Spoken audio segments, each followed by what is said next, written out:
The joke is that people will say that digitalization, is it the CEO or the Chief Technology Officer, the CTO, or is it COVID?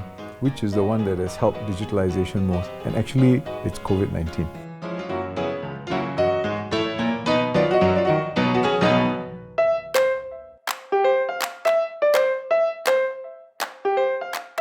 First is to create jobs and opportunities for Singaporeans and our businesses.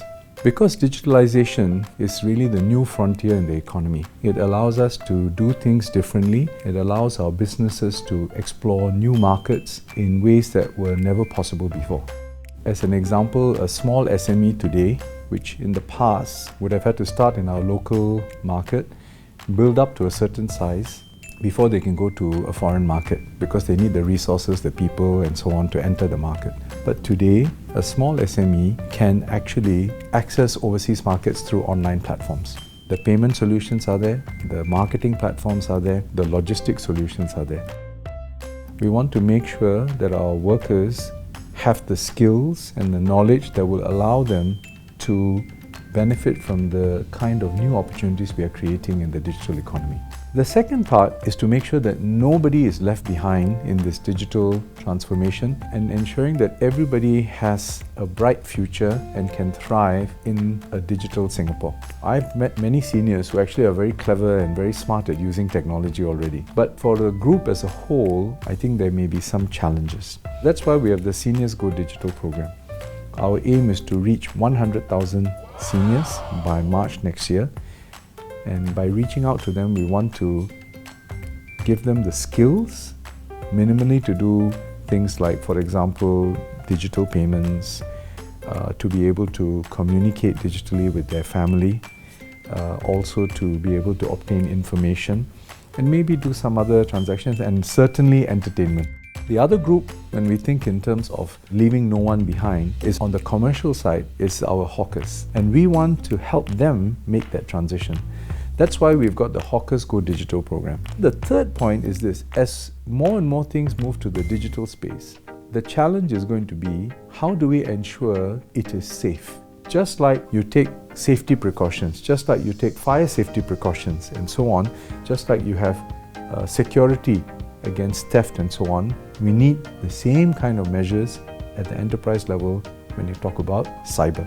Ultimately, the front line in terms of cyber security and safety are our people. It starts with the basics. 88888 is not a good password. Everybody knows about it.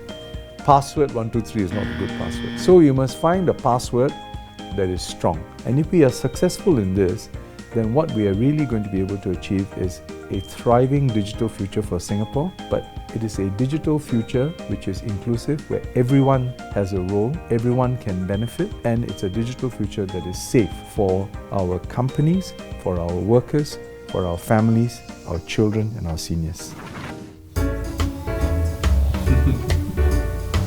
Very cute.